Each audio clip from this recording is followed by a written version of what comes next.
against the coronavirus. The U.S. death toll now topping 10,000 with more than 130 cases in New York State alone. This is a hospital system where we have our foot to the floor and the engine is at red line and you can't go any faster. This morning, we're taking you inside one of the emergency rooms on the front lines. Those hero doctors and nurses fighting to keep patients alive. But is there hope this morning for the hard-hit hotspots? New signs all the social distance could be finally flattening that curve. The Surgeon General joins us this morning. Also this morning, British Prime Minister Boris Johnson now moved to the intensive care unit after more than a week with a high fever from COVID-19. His pregnant fiancée also suffering symptoms. President Trump vowing to send help to his friend and ally. The latest on his condition this morning. Aircraft carrier clash. Overnight, the acting Navy secretary apologizes for that rant caught on camera. He called the captain he fired naive and stupid. So think about that when you cheer the man off the ship. President Trump weighs in. Search for a treatment. President Trump hails that malaria drug as a game changer in the fight against COVID-19, while medical experts raise questions and rush to prove it works. What we do and don't know this morning as patients and families seek answers. Big cat concerns. More animals showing coronavirus symptoms after that tiger tested positive at the Bronx Zoo. What it could all mean for you and your pets. And our healthcare heroes holding down the front lines, the nurses not giving up, the doctors dancing it out, and the paramedics fighting to keep us safe and our spirits up on this year's World Health Day. Live in Times Square, this is Good Morning America. Good morning, America. Happy to be with you on this Tuesday morning. Robert and George are joining us from home on this World Health Day. Hey. Hey, good morning, Michael. And you know, today is especially special because of all that is going on. And our healthcare heroes, they're working, as we know, tirelessly around the clock to keep all of us safe. And some, as we know, have very little protection. They're putting their lives on the line to protect the lives of others. And we cannot say it enough. Thank you, thank you, thank you. That is the reason why we are staying at home. And George, I know you're at your home, and we all hope that Allie is feeling better this morning. I love to be able to report every morning when we come on that she's still asleep, which she is. It's great. And I haven't heard a cough since about 3 a.m., so that's good news as well. And she really appreciates all the well wishes. Yeah, so one day at a time, but it's looking like progress. Thank you. We want to get to the latest now on what we do know about this COVID-19 crisis. As you said, there are more than 1.3 million cases in the United States right now.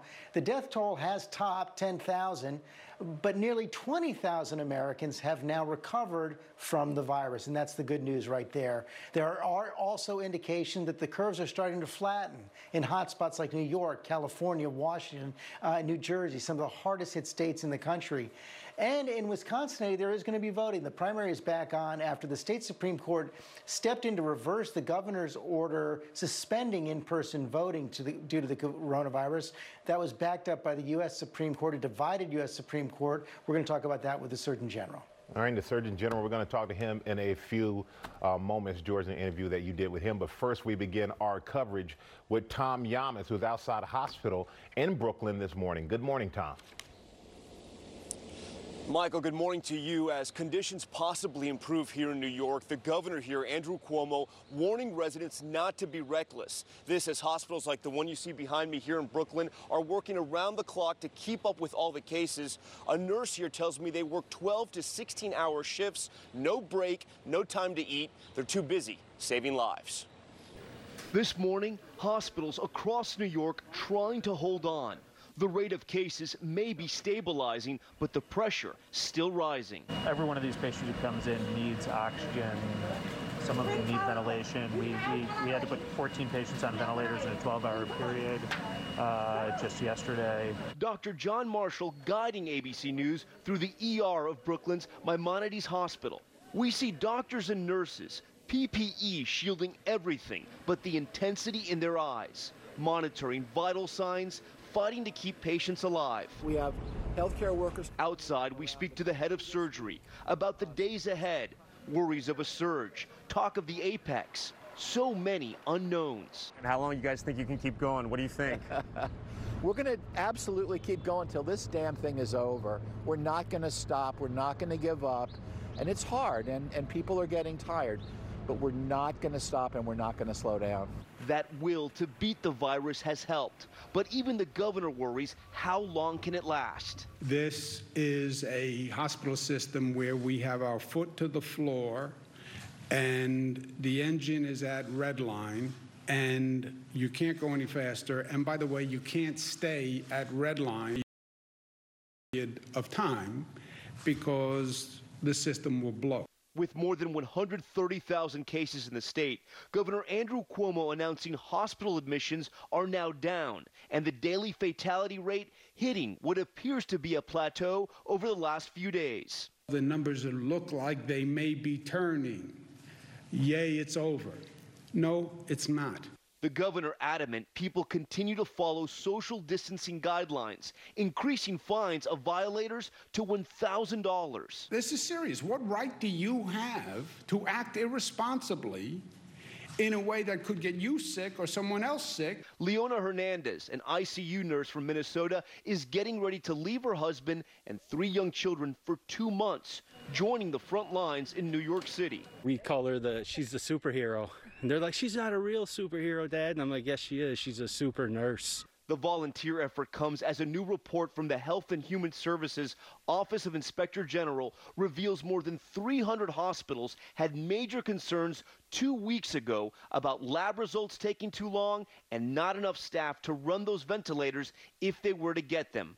Problems seen across the country and now in Detroit. At Beaumont Hospital, we have less than 3 days until N95 masks run out. At Henry Ford Health System, we have less than 4 days. And at the Detroit Medical Center, less than 10 days. At all 3 health systems, there are less than 3 days until face shields run out, and less than 6 days until surgical gowns run out. And in Louisiana, hospital admissions trending downward. The governor there saying they may be seeing a flattening of the curve, something doctors tell us they are also witnessing. I don't expect somebody to snap their fingers and all of a sudden all these patients are gone. That flattening of the curve, it'll last a while, but we'll stay underneath the capacity line and be able to take care of patients that are coming in. And one more hopeful sign this morning, California joining Washington and Oregon in donating ventilators, 500 of them, many of which will end up right here in New York. California's governor hopeful, at least for right now, they may be flattening the curve in the Golden State. George? Okay, Tom, thanks. We're joined now by the Surgeon General, Dr. Jerome Adams. Welcome back, Dr. Adams. Thank you for joining us this morning.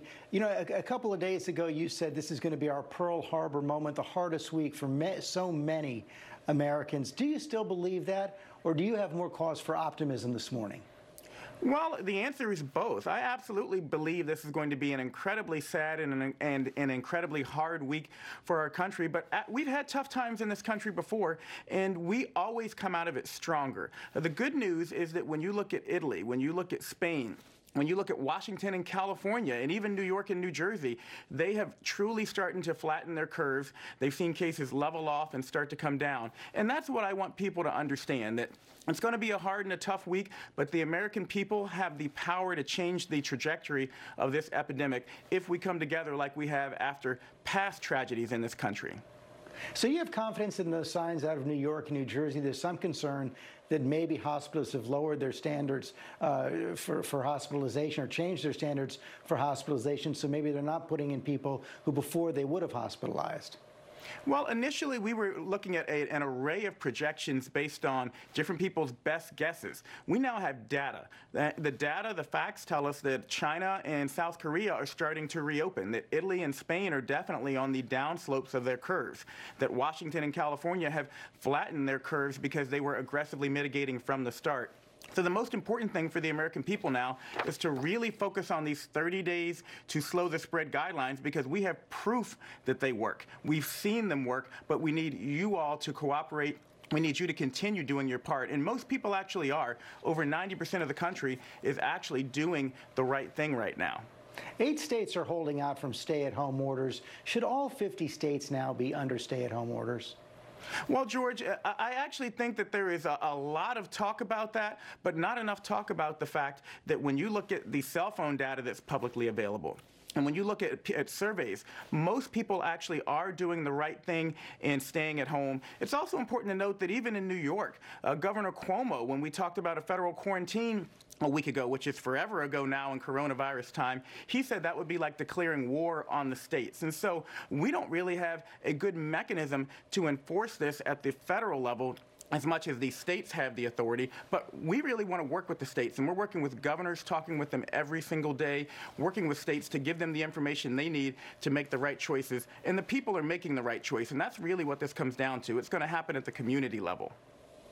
And sir, is it reasonable to expect that we're really not going to see a return to normal until we have a widely available vaccine, widely available testing? Well, we know that normal is going to be a different normal whenever we do reopen. We know that once we get a vaccine, we can get more back to the way we treat flu season. But we've got promising therapeutics, hundreds of trials going on across the country. And we know that once we get testing out there, more widely available, and we're going to be at 2 million tests by the end of this week. And once we have a strong public health infrastructure in place to follow up positive tests and isolate case contacts, that we will be able to get back to some sense of normalcy. And right now, we're watching China and South Korea closely to see how they do it. But I want the American people to know there is a light at the end of this tunnel, and we feel confident that if we keep doing the right thing for the rest of this month, that we can start to slowly reopen in some places. The director of the CDC said yesterday that he expects the death toll to come in under those horrible projections we saw earlier in the week, 100,000 to 240,000. Is that your expectation as well? Well, that's absolutely my expectation, and I feel a lot more optimistic, again, because I'm seeing mitigation work. I am so impressed. I know I've said it a couple times with Washington and with California. Their public health officials there should be applauded because they've given us the blueprint for how we deal with this in the rest of the country. And I really do believe that we will come in under those projections as long as we can continue to do our part for 30 days, staying at home, avoiding unnecessary travel, not gathering in large groups. A lot of voters in Wisconsin are going to have to face that dilemma this morning. As you know, the election is going to go forward in the state of Wisconsin today. And Justice Ginsburg said overnight in her dissent from that opinion approving the election, quote, the voters will either have to brave the polls, endangering their own and others' safety, or they will lose their right to vote through no fault of their own. As a public health official, as Surgeon General, what's your recommendation to the citizens of Wisconsin this morning? Should they go vote? Well, my recommendation is that if you can vote remotely, and I'm not familiar with what other options they have available, please do that. If you can't, then please try to maintain 6 feet of distance between you and the next nearest person. And also, please, this is one situation where I would really say consider wearing a cloth facial covering. I have a video out that you can easily look up and make one out of household items in just a few minutes so that you can protect your neighbor. Remember, we wear these cloth facial coverings to protect our neighbors. I wear mine to protect you, George, and you wear yours to protect me. And if you go out in Wisconsin to vote, please wear one to protect your neighbors because we're all in this together. Dr. Adams, thanks for your time this morning. Thank you. So, Robin, we saw some real optimism there from the Surgeon General this morning, but also that message, we have got to be vigilant. Yes, we do. We do have to be vigilant, but it is encouraging, George. You're right about that. We do have the latest now on British Prime Minister Boris Johnson. He has been moved to the intensive care unit. Ian Pannell is standing by in London with the latest on his condition. Good morning, Ian. Yeah, good morning, Robin. That's right. This time 24 hours ago, Boris Johnson, who was admitted to St Thomas's Hospital just behind me, crossed the River Thames from the Houses of Parliament, and he was tweeting that he was there just for routine tests. But within 24 hours, he was in intensive care. He was receiving oxygen, and we were told that he was there just in case he needs a ventilator. Now, overnight, that doesn't appear to have been the case. But, of course, it's a deeply worrying time, at a time of national crisis for Britons. World leaders offering their thoughts and prayers, led by President Trump, to Boris Johnson and his family, in particular his fiancée, Carrie Simons, who is heavily pregnant at the moment with Boris Johnson's baby. But we're also hearing from a friend and former colleague of Boris Johnson that he's strong, that he's doing well, and that he will pull through. Michael? All right, Ian, thank you so much for that. Now we're going to go to the new development involving the coronavirus-stricken aircraft carrier. The acting Navy Secretary now walking back those comments he made to the crew about the ship's fired captain. Martha Raddatz has the latest. It is no secret how the crew of the Roosevelt felt about Captain Crozier being relieved of duty. These videos posted on social media by the crew just days ago make that clear, cheering in support of the captain who had written a letter pleading for help for the ship as coronavirus was spreading throughout. Then Monday, the man who fired Crozier, Thomas Modly, addressed the same crew, flying to Guam, only to have an audio recording made of his remarks over the public address system leaked to the military-focused media outlet Task and Purpose. Modly, on the tape, belittles Crozier. If he didn't think that information was going to get out into the public, then he was A, too naive or too stupid to be the commanding officer of a ship like this. That bleeped part at the end of the recording, what the blank? A crew member listening to the speech. You hear voices on the ship sounding disgusted with Modly's accusations throughout the recording, although Modly would not have heard them as he continued his speech. It was betrayal. And I can tell you one other thing. Because he did that, he put it in the public forum, and it's now become a big controversy. So think about that. When you cheer the man off the ship who exposed you to that. While Modly now says he apologizes to the crew and Crozier and his family for any pain his comments caused, he also took another swipe at the captain, saying he does think he sent that letter for help to draw public attention. Robin? All right, Martha, thank you very much. But now we're going to highlight some of our country's incredible heroes on the front lines in honor of World Health Day. Take a look. Remember this photo we showed you last week?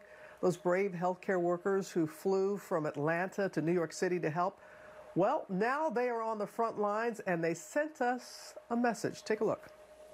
We're three of the nurses that flew in from Atlanta to New York to help fight the crisis. Why I love being a nurse is simple. I love helping people. I am proud to be a nurse. I love nursing. And we'll get through this together. All in this together. Please stay home. Stay home. Oh, you heard them there. Please stay home. And they left home to come to New York City and to help out like that, Michael. It was wonderful to hear that message and to see that they are doing well, don't you think? It's incredible to see it, Robin, and we can't thank them enough for all that they're doing. We really can't. And you two hang around. Don't go anywhere. You at home, hang around too as well, because coming up, we have the search for a treatment. President Trump touting that anti-malaria drug. His experts saying there is no proof yet that it works. What we do and don't know about it right now. And after that tiger tested positive for COVID-19, more big cats are showing symptoms. Are your pets at risk? But before we get to that, we're going to go to Ginger. Hey, Ginger. Hey, Michael. Thunderstorms overnight in Chicago. You see the lightning there. And a quick look at the severe storms forecast. Large hail, the primary threat. Let's get to the Tuesday trivia now, brought to you by Capital One.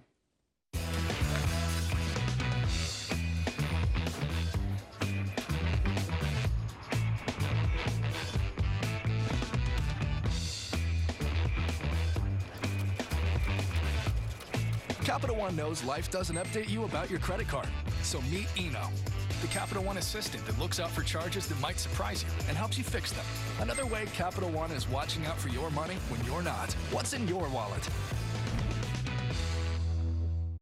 It's a Weather Alert Tuesday from Storm Watch 7 as we track not one, but two rounds of severe thunderstorms potentially coming through. One this afternoon between 3 and even as late as 10 p.m. We'll get up to 70 degrees. Certainly enough warmth. Another round of storms will come through during the overnight hours, and that round, too, could produce some damaging winds as well as possibly some hail and very heavy rain. Today, 70 degrees. Tomorrow, we're closer to 80 degrees. Storm chances continue as we go through Thursday.